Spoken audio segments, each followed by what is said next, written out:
Hello everyone. This is the second chapter of Unit 1 which is Wonderful Waste. मतलब कि आश्चर्यजनक waste. Once the Maharaja of Travancore ordered a grand dinner in his palace.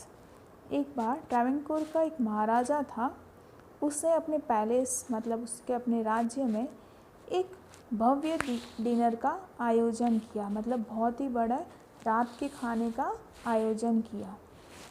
In the afternoon before the dinner, the Maharaja entered the kitchen to survey the dishes that had been prepared for the feast. अब जिस दिन रात को dinner था, उसी दिन दोपहर में आफ्टरनून डिनर के पहले महाराजा किचन में एंटर हुआ, सर्वे करने के लिए, एग्ज़ामिन करने के लिए, देखने के लिए कि डिशेस प्रिपेयर्ड हुई है या नहीं. जो खाने के लिए जो डिशेस प्रिपेयर्ड करनी थी, क्या वो प्रिपेयर हुई है या नहीं. For the feast. फीस्ट मतलब दावत के लिए, बहुत बड़ा जो रात का खाना था उसके लिए. What are you going to do with those vegetable scraps? He asked the cook, pointing to the basket of scraps near the cook. जो कुक था, जो खाना बना रहा था, उसके बाजू में एक बास्केट थी जिसके अंदर स्क्रैप्स वेजिटेबल स्क्रैप्स मतलब जो हम जब वेजिटेबल्स काटते हैं, सब्जियां काटते हैं, तो उसमें से कुछ बची हुई ख़राब सब्जियां रह जाती हैं. तो उस कुक ने उस सारी जो स्क्रैप्स थे, वेजिटेबल्स के स्क्रैप्स थे, उसको उसने बास्केट में रखा हुआ था. तो राजा ने उससे पूछा, उस बास्केट को पॉइंट करते हुए, कि इस जो वेजिटेबल स्क्रैप्स है, जो वेजिटेबल्स जो बची हुई हैं, उसका तुम क्या करोगे. तो the cook replied, they are waste, we will throw them away. जो कुक था उसने कहा कि ये सारा वेस्ट है, ये जो सब्जियों का वेस्ट है वो है और हम इसे थ्रो यानी फेंक देंगे. You cannot waste all this bits and pieces of vegetables. Find a way to use them, the Maharaja commanded sternly and walked away. महाराजा ने कहा कि जो तुम वेजिटेबल की, जो सब्जियों में से जो चीज़ें बची है, स्क्रैप्स वेस्ट बचा है, उसमें से तुम एक पीस भी वेस्ट नहीं करोगे, तुम उसे यूज़ करने का कोई रास्ता निकालो. ये वेजिटेबल स्क्रैप्स को तुम फेंक नहीं सकते. महाराजा ने कमांड किया, स्टर्नली, स्ट्रिक्टली उन्हें कुक को बोला और वो वहाँ से चले गए. The cook was in a fix and kept staring at the vegetable scraps for some time.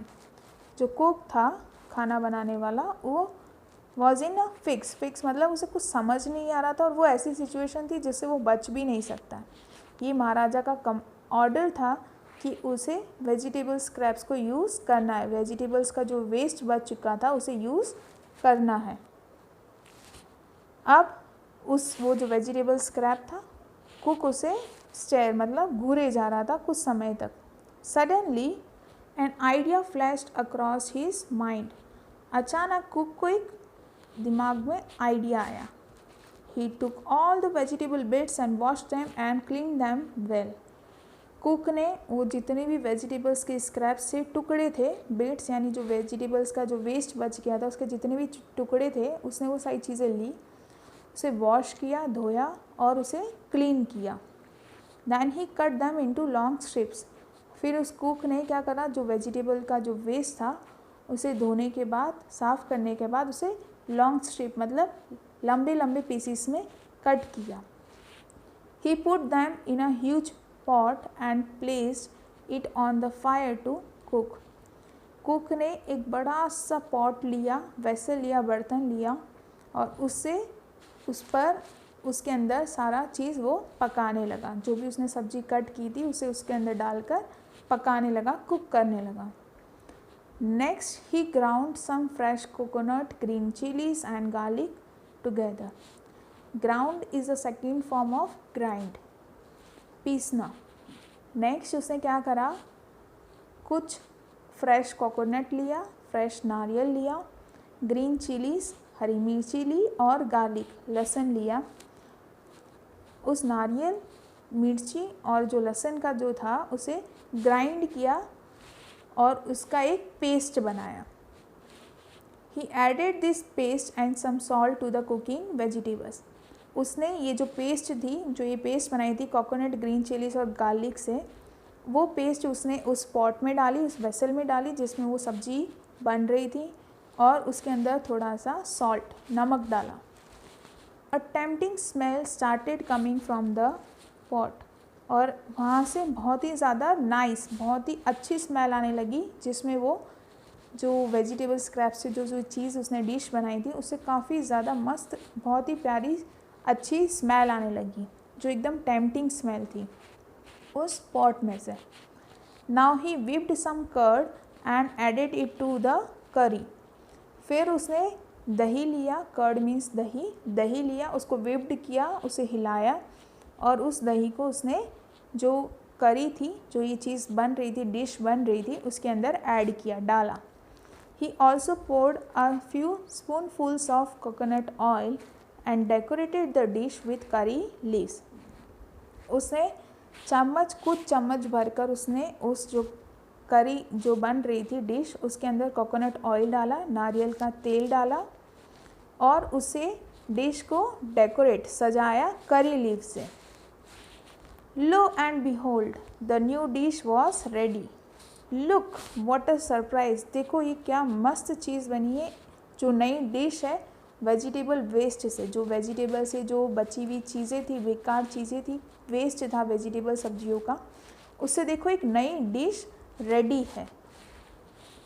The cook serve this new dish to the guest that evening. उसी शाम को कुक ने वो जो नई डिश उसने बनाई थी वेजिटेबल के वेस्ट से, सब्जियों की वेस्ट से, उसने वो डिश जो थी वो गेस्ट को सर्व की, परोसी। Everyone was eager to know the name of the new dish. हर एक जो वहाँ पर आए थे गेस्ट, वो बहुत ज़्यादा उत्सुक हो रहे थे कि ये नई डिश का नाम क्या है। The cook thought and thought, जो कुक था वो सोचने लगा कि क्या नाम हो सकता है। Then a name came to his mind, और उसे एक दिमाग में एक डिश का नाम आया। ही नेम्ड इट अ व्हील। उसने वो डिश जो थी वेजिटेबल स्क्रैप से जो बनाई थी, सब्जियों की जो वेस्ट से वो नई जो डिश बनाई थी, उसने उस डिश का नाम रखा a wheel. A wheel became famous all over Kerala and is now one of the dishes in a traditional Kerala fest. जो अवियल जो ये डिश बनाई गई थी वो बहुत ज़्यादा फेमस हो गई थी केरला में, और अब ये डिश ट्रेडिशनल केरला फीस्ट, मतलब कि जो दावत होती है केरला में, जो खाना बनता है, उसमें ये डिश को ऐड किया जाता है, ये डिश प्रिपेयर की जाती है केरला में। And imagine it all came from a basket of waste. और ये जो डिश बनी है, आप ये इमेजिन कर सकते हो कि ये जो डिश, इतनी टेस्टी जो डिश बनी थी, वो किस में से बनी थी? Basket of waste. जो वेजिटेबल, जो सब्जियों का वेस्ट बच जाता है, उसमें से ये जो डिश बनी थी वो बहुत ही ज़्यादा फेमस हो गई थी केरला में, और अभी उसे ट्रेडिशनल फीस्ट, मतलब जब उनका ट्रेडिशनल खाना बनता है उसमें ये डिश को ऐड किया जाता है।